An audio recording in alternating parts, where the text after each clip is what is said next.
9 August 2024 সকাল 7:30 কলকাতার আরজিকর হাসপাতালের সিমিলার রুমে একটা মেয়ের মৃতদেহ পাওয়া যায়। তার সারা শরীরে ছিল রক্ত আর অসংখ্য ক্ষতবিক্ষত দাগ। তার চোখ মুখ দিয়ে রক্ত পড়ছিল। তার নিচের অংশ ছিল উলঙ্গ। আর সে মেয়েটা হলো ওই কলেজের একজন জুনিয়র ডক্টর, যার স্থান আমরা সাধারণ মানুষরা ভগবানের পরে একজন ডাক্তারকে বসাই। তাকেই কিছু অমানবিক পশুও বললে ভুল বলা হবে, পশু এমন অত্যাচার করে না হয়তো, কিন্তু তাকে অত্যাচার করে খুন করা হয়েছে এবং তার বাড়ির লোককে বলা হয়েছে সে আত্মহত্যা করেছে।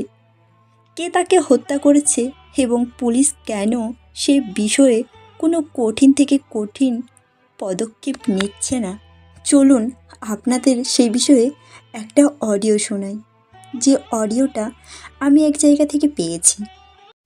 বন্ধুরা, আমি সোমা বলছি, সোমা মুখার্জি।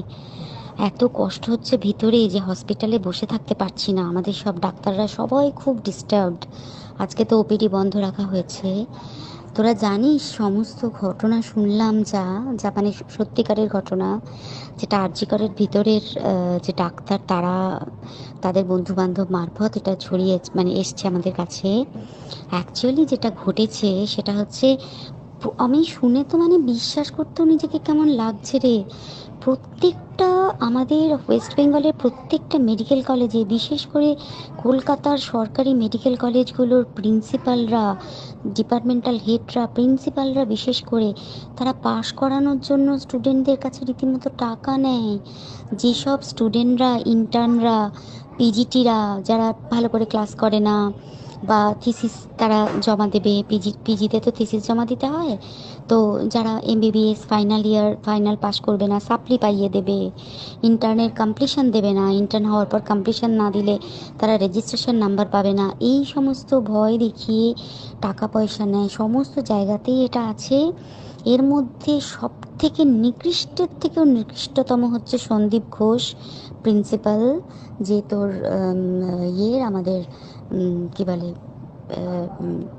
আরজিকর মেডিকেল কলেজে। সেখানে ভাব যে ওনার একটা বিশাল নেক্সাস ছিল, যাতে উনি বেশ কিছু ইন্টার্ন, হাউস স্টাফ এদেরকে দিয়ে ওই নেক্সাসটা চালাতেন।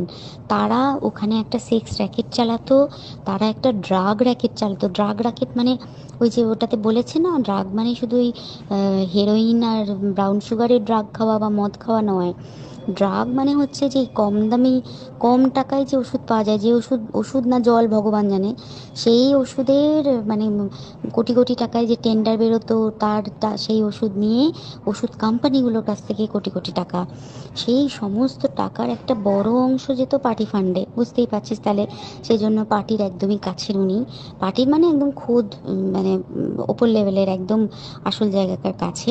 তো এবার উনি এই যে নেক্সাসটা চালাতেন, তাতে রীতিমতো কোন ইন্টার্নকে উনি পাশ করাবেন, কোন পিজিটেকে উনি থিসিস কমপ্লিট করাবেন, সেগুলো সব ভয় দেখিয়ে টাকা নিতেন। আর তার হয়ে কাজ করতো ওই ইন্টার্ন হাউস স্টাফের একটা পুরো বড় নেক্সাস। এবার এই মেয়েটির যে পিজিটি, মেয়েটি অত্যন্ত ভালো, সে তার থিসিসটা কমপ্লিট করাবে না বলে হুমকি দিচ্ছিল। সে এটা জানতে পেরে গিয়ে বলেছিল যে আমি এরকম কোনোভাবেই মেনে নেব না, আমি এর বিরুদ্ধে আমি যাব এবং আমি এর বিরুদ্ধে সব ফাঁস করে দেবো।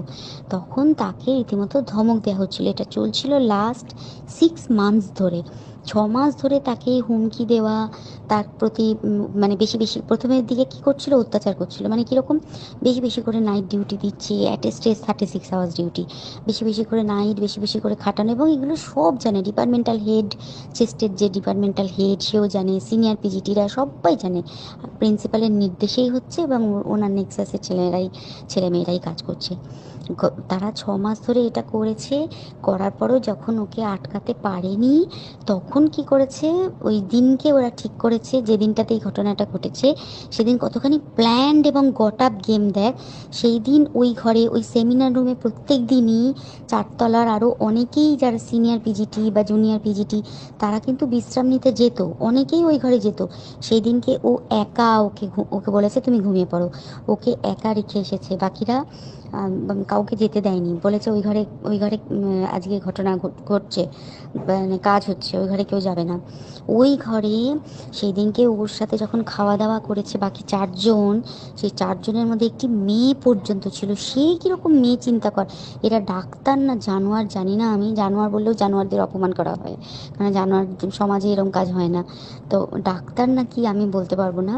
সেই ইন্টার্ন মেয়েটি আরেকটি ইন্টার্নের গার্লফ্রেন্ড, তো তার সাথে ওই পিজিটি মেয়েটি প্রচুর ঝগড়া হয়েছে। ঝগড়া হওয়ার পরে তারা তো হুমকি টুমকি দিয়ে চলে গেছে, দিয়ে তারা বলেছে তুমি ঘুমো। এবার ও তো আর জানে না, ভালো মনে শুতে এসেছে। তারপরে তারা গিয়ে মদটদ খেয়েছে, 7-8 জন মিলে চড়াও হয়েছে। এবং তোরা জানিস যে প্রথমে তার হাত দুটোকে দুপাশে দুজন ধরে রেখেছে, এবং সেই কাজে সেই মেয়েটিও সাহায্য করেছে, ইন্টার্ন মেয়েটি। দুজন ওকে পা দুটোকে টেনে জরাসন্ধর মতো ছিঁড়ে ফেলেছে, মানে ছেঁড়ার মতো করে টেনেছে, যাতে পেলভিক বোন ভেঙেছে, গলার বোন ভেঙেছে, মানে কি বিপর্যস্ত, মানে বিধ্বস্ত, কি নৃশংস অত্যাচার করেছে। ওকে উল্টো দিক করে শুইয়েছে, পিঠের ওপর দিয়ে বুট পরে হেঁটে গেছে, মাথাটাকে এমন থেঁতলেছে যে মানে স্কাল ফাল রাপচার হয়েছে। এই সমস্ত করার পরে শ্বাসরোধ করে তাকে মেরেছে। মেরে তারপরে আরও যেটা আরও ভয়ঙ্কর, যে একটা মৃত মানুষকে মিনিমাম ডিগনিটি দিতে জানে না, তারা নিচে এসে দেখেছে ওই সঞ্জয় তখন বসে মদ খাচ্ছিল অন্য আরও গ্রুপ ডি স্টাফদের সাথে। সঞ্জয় ছেলেটা হচ্ছে তার কাটা সঞ্জয় বলতো ওরা, ওকে বলে ফল গাই, মানে ওর একটু ওইসব আলুর দোষ আছে, ও যত্রতত্র যখন তখন প্রস্টিটিউট এলাকায় যায়। এবার দেখেছে যে একে দিয়ে যদি একটা রেপ করিয়ে দিতে পারি তাহলে ঘটনার মোড়টা অন্যদিকে ঘুরে যাবে। এইবার ওকে বলেছে যা, সেমিনার রুমে তোর জন্য রেখে এসেছি, যা তুই এবার গিয়ে কাজ করে দিয়ে আয়। ও এসে ওই ডেড বডিকে রেপ করেছে, যাতে তার ভ্যাজাইনাতে সিমেন্ট পাওয়া যায়। তো এবার এই হচ্ছে, প্লিজ আমি নাম করে ফেললাম সব কিছুই, কতজন আমি যে নামগুলো পাঠিয়েছি এই সব ডাক্তাররা, এরা সব জড়িত জানিস, কিন্তু কেউ কোনো প্রমাণ নেই। প্রমাণ লোপাটের জন্য সেদিনকে ওই ইন্টার্ন এবং ডাক্তাররা যে ওইখানের যে বাথরুমটাতে হাত পা ধুয়েছে, রক্ত ধুয়েছে, সেইটাকে তাড়াতাড়ি প্রমাণ লোপাটের জন্য ওই দেওয়ালকে ভেঙে দিয়ে তার মানে ওই বাথরুমের জায়গাটাকেই ভাঙতে হচ্ছে ওদের, ওখানে নাকি ওরা রুম বানাবে। কালকে দেখেছিস তোরা খবরে। আর বেশি বলতে পারছি না, মানে তোরা তো সবাই প্রোটেস্ট করিস, আমরা তো আমাদের দিক থেকে করছি, কিন্তু কিছুই হবে না, এই পোড়া দেশে কিছুই হবার নেই, শুধু ভেতরে ভেতরে গুমড়ে গুমড়ে কষ্ট পাওয়া। আর আগামী প্রজন্মের যে ডাক্তাররা বেরোবে, তারা যে ইন্টার্ন বা পিজিটি বা যাদের কাছে আমরা যাব ভবিষ্যতে, তারা কি ডাক্তার না কি আমি জানি না, কি নিয়ে তাদের কাছে আমরা যাব, আর কি করেই বা আমাদের পরের প্রজন্মকে আমরা সুরক্ষিত রাখবো। তো শুনলেন তো আপনারা, একটা মেয়েকে কিভাবে অত্যাচার করে, নৃশংসভাবে খুন করে, তার খুনিকে নির্দোষ প্রমাণ করার জন্য সবাই উঠে পড়ে লেগেছে।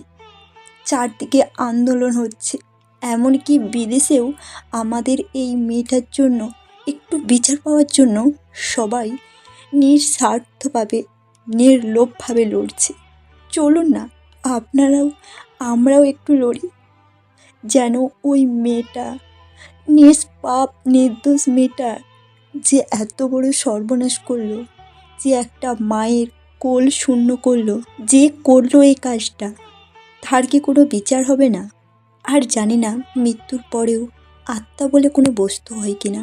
শুধু একটাই কথা বলবো, ভগবানের কাছে প্রার্থনা করি উনি যেন একটু শান্তি পায়। এখানে তো এই মানুষরূপী অমানুষগুলো ওকে শান্তি দিল না।